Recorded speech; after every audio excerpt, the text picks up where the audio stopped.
Hello साथियों, भारतीय न्याय संहिता 2023 और भारतीय दंड संहिता आईपीसी 1860। आज हम पढ़ेंगे भारतीय न्याय संहिता में धारा 23 जो कि आईपीसी में है 85 में। तो सेक्शन है क्या? ऐसे व्यक्ति का कार्य जो अपनी इच्छा के विरुद्ध मत्तता में होने के कारण निर्णय पर पहुंचने में असमर्थ है। अब इसको हम अगर दूसरे हिसाब से कैसे पढ़ें तो एक ऐसा व्यक्ति है। कौन है? एक व्यक्ति है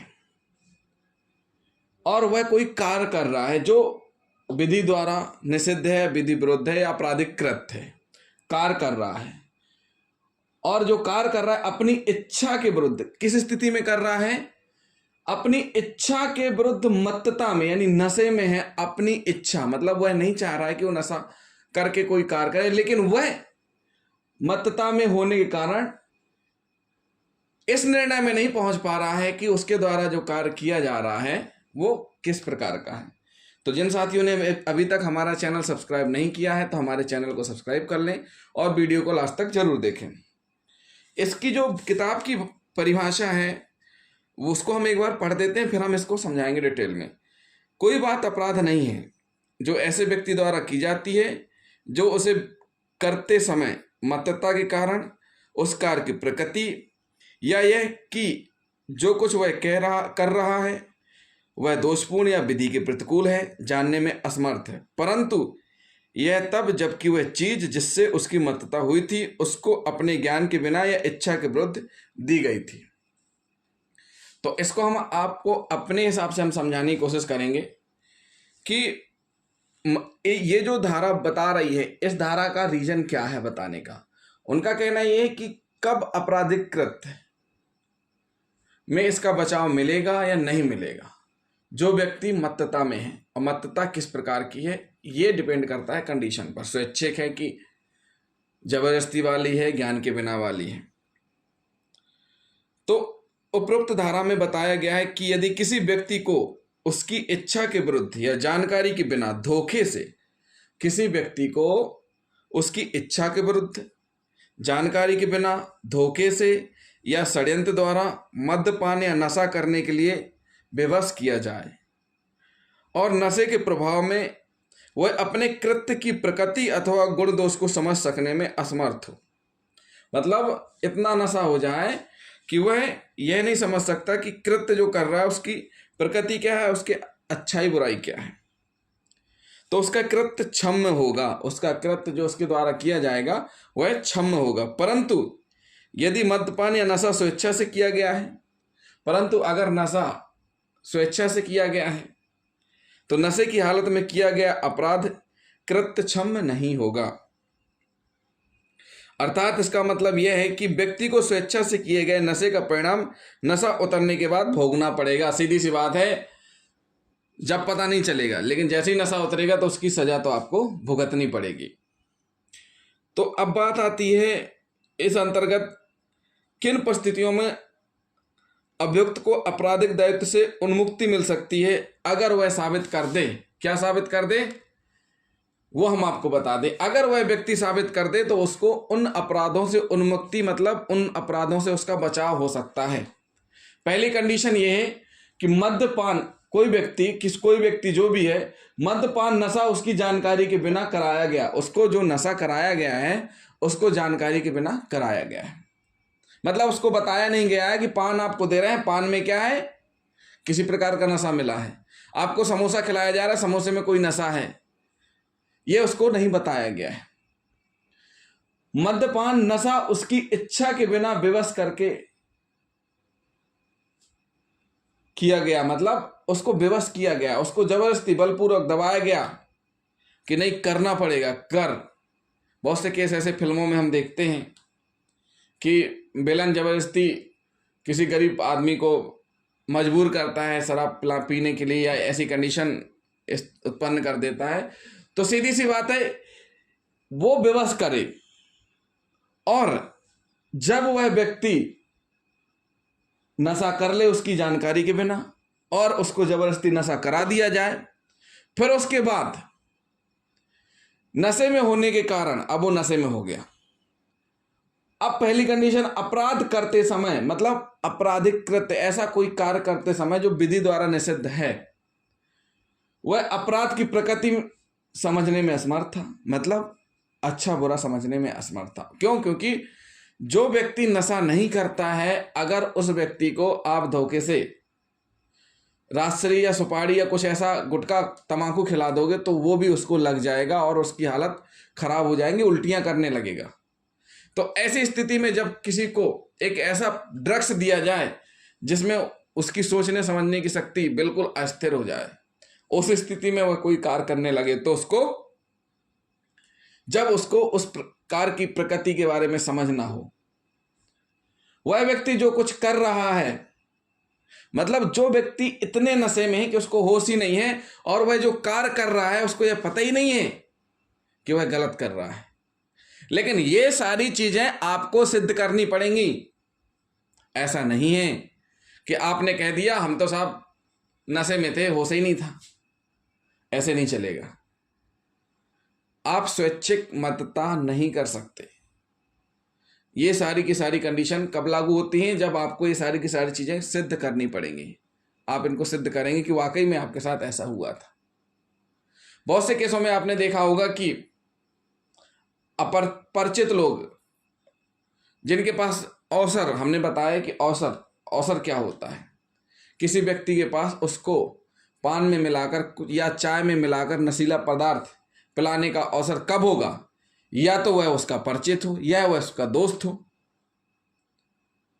तभी आदमी ऐसा कर सकता है ना, या उसके साथ उठता बैठता हो।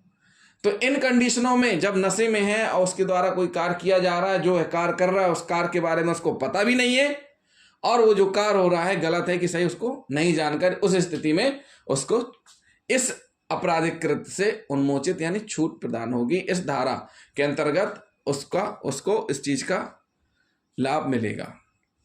लेकिन अगर स्वैच्छिक मत्तता किसी अपराध के लिए क्षमा का कोई कारण नहीं होती है, स्वैच्छिक मत्तता मतलब बैठ के पार्टी कर रहे हैं, लड़ाई कर ली, दारू पी के एक दूसरे को मार दिया, ये स्वैच्छिक हुई। घर में आकर के शराब पी के घर वालों को मारपीट कर रहे हैं, ये भी स्वैच्छिक हुई। घर में आकर के पत्नी को परेशान कर रहे हैं दारू पी करके, ये भी स्वैच्छिक हुई। एक उदाहरण हम बताते हैं स्वैच्छिक का, कि एक होता क्या है कि पत्नी को जला डालने के मामले में, पत्नी को एक व्यक्ति ने जला डाला, मृत्युकालिक कथन से यह पता चलता है कि उसके पति ने शराब पी रखी थी। क्या थी? उसके पति ने शराब पी रखी थी। शराब पीने के बाद उसने अपनी पति को डांटा, फटकारा और उस पर मिट्टी का तेल उड़ेलकर आग लगा दी। उसने आग से भाग जाने की कोशिश की, परंतु अभियुक्त ने उसे फिर पकड़कर तेल उड़ेलकर आग लगा दी। अभी निर्धारित हुआ कि इन परिस्थितियों से दर्शित होता है कि अभियुक्त की मानसिक शक्तियां इतनी क्षीण नहीं हो गई थीं कि मृत्यु कारित करने के लिए वांछित आशय उसका ना रहा हो। उसकी दोष सिद्धि धारा 200 के अधीन की गई, ना कि धारा 304 भाग 2 आपराधिक मानववध में, हत्या में की गई। क्यों? क्योंकि उसको इतना पता था, डांट रहा, फटकार रहा है, बार बार तेल उड़ेल रहा है, तो वह जानता था कि उससे उसकी डेथ हो जाएगी और आग लगा दी। तो ये होती है स्वैच्छिक मत्तता के लिए। अगर स्वैच्छिक मत्तता अपनी इच्छा से शराब पी करके आप किसी के साथ मारपीट या अपराध करते हैं तो उसके लिए आप दोषी माने जाएंगे। लेकिन कब स्वैच्छिक मत्तता से प्रतिरक्षण प्राप्त होगा ये भी हम आपको बता दें। उस कंडीशन में होगा जब सामने वाला हैबिचुअल हो। आप देखिएगा जो इंजेक्शन का नशा लेते हैं, जो स्मैक का नशा लेते हैं, उनका शरीर कांपने लगता है।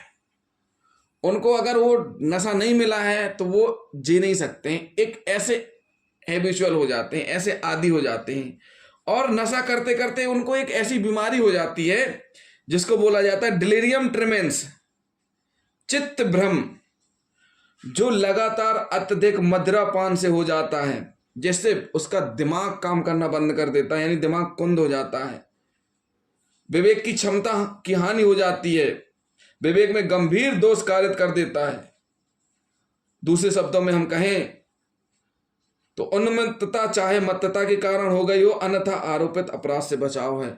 मतलब उसकी ऐसी स्थिति हो गई है कि वह, उसका दिमाग ही नहीं काम कर पा रहा है, उसको चित्त भ्रम हो गया है। इस स्थिति में अगर उसके द्वारा कोई आपराधिक कृत्य किया जाता है तो उसको यहां पर उसका लाभ मिलेगा, उसको यहां पर प्रतिरक्षा का अधिकार प्राप्त होगा।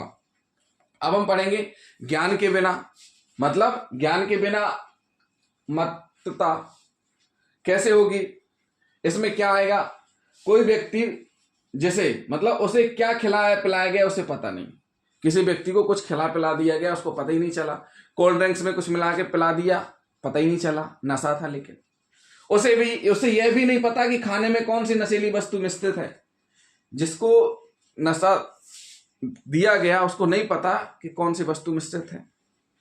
और उपरोक्त ये दोनों कार्य, खिलाने पिलाने का प्लस नशीली वस्तु मिलाने का कार्य जिसने किया है उसने धोखे से और कपट पूर्वक किया है।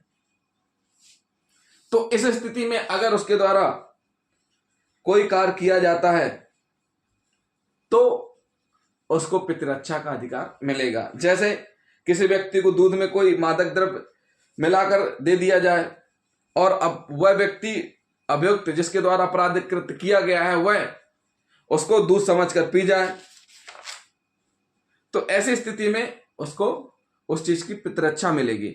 जेठू बनाम राज के मामले में यह कहा गया है कि अभियुक्त के पिता के प्रोत्साहन पर दर्द को कम करने के लिए पिलाई गई शराब धारा 23 के अर्थों में ज्ञान के बिना नहीं मानी जा सकती। इसके आधार पर उसके आपराधिक दायित्व से मुक्ति नहीं दी जा सकती। मतलब क्या कह रहे हैं कि दर्द को कम करने के लिए शराब पिला दी तो भैया इसको नहीं माना जाएगा, ना ही इससे छूट मिलेगी। इस धारा के अधीन छूट के लिए यह आवश्यक है कि अभियुक्त यह साबित करे कि अपराध होते समय वह मत्तता के प्रभाव में था। मतलब इस स्थिति की मत्तता के प्रभाव में था कि उसके ज्ञान के बिना उसको चीजें खिलाई गई पिलाई गई। यदि वह सिद्ध नहीं करता है तो उसे बचाव उपलब्ध नहीं होगा। अब बात कर लेते हैं किसी की इच्छा के विरुद्ध। जब किसी व्यक्ति को बलपूर्वक या विवश करके शराब दी जाए पिलाई जाए, उसके बाद उसके द्वारा उससे अपराध करवाया जाए या वह अपराध करे, तो ऐसी स्थिति में उसको इस धारा में प्रतिरक्षा मिलेगी। अब हम इसमें एक उदाहरण आपको बताते हैं। देवकूला खवाला साहब बनाम राज्य में अभियुक्त और मृतक दोनों ही शराब के नशे में झगड़ा करने लगे। अभियुक्त ने मृतक को पीटा और वो उसे खींच कर ले जा रहा था। मृतक की पत्नी और पुत्र को अपनी ओर आता हुआ देखकर निहत्थे अभियुक्त ने एक पत्थर से मृतक के सिर पर प्रहार किया, जिससे मृत्यु हो गई। आंध्र प्रदेश उच्च न्यायालय ने अभियुक्त को दोषित करते हुए स्पष्ट किया कि स्वेच्छा शराब पीकर अपराध कारित करना इस धारा के तहत प्रतिरक्षा आपको नहीं दी जा सकती। एक और उदाहरण हम आपको बताते हैं। डीपीपी बनाम बीएड का उल्लेख करना उचित होगा कि उन्मत्तता के कारण कारित अपराध के लिए उन्मुक्ति के संबंध में निश्चित सिद्धांतों का प्रतिपादन किया गया हो। एक 13 वर्ष की बालिका जब कुछ सामान खरीदने बाजार गई थी, एक मिल के फाटक पर तैनात बीएड चौकीदार ने उसे बलात् पकड़ लिया और उसके साथ बलात्कार करने का प्रयास किया। लड़की ने छुड़ाने का प्रयत्न किया, परंतु उस चौकीदार ने उसका मुंह बंद कर दिया तथा एक हाथ के अंगूठे उसका गला दबाए रखा, जिससे उसकी मृत्यु हो गई। अभियुक्त की ओर से बचाव पक्ष में इस आशय का साक्ष्य प्रस्तुत किया गया कि घटना के समय वह नशे में था। विचारण न्यायालय ने उसका बचाव अमान्य करते हुए हत्या के लिए दोषी ठहराया था। अपील में मान लिया गया कि चूंकि अभियुक्त का आशय हत्या कारित करने का नहीं था, इसलिए उसे सदोष मानववध के अपराध के लिए दोषी ठहराया गया। न्यायालय ने इस संबंध में यह सिद्धांत प्रतिपादित किया कि केवल यह साबित किया जाना कि नशे की हालत में व्यक्ति की समझ सूझबूझ इतनी विलुप्त हो गई थी कि वह अपने आवेग या उन्माद को रोकने में असमर्थ था, बचाव के रूप में मान्य नहीं होगा। तो साथियों, ये हुई कुछ निर्णय और कुछ उदाहरण। तो अगली धारा में हम आपको बताएंगे किसी व्यक्ति द्वारा जो मत्तता में है किया गया अपराध जिसमें आशय ज्ञान का होना अपेक्षित है। तो जिन साथियों ने अभी तक हमारा चैनल सब्सक्राइब नहीं किया है तो सबसे पहले हमारे चैनल को सब्सक्राइब कर लें, वीडियो को लाइक और शेयर जरूर करें। थैंक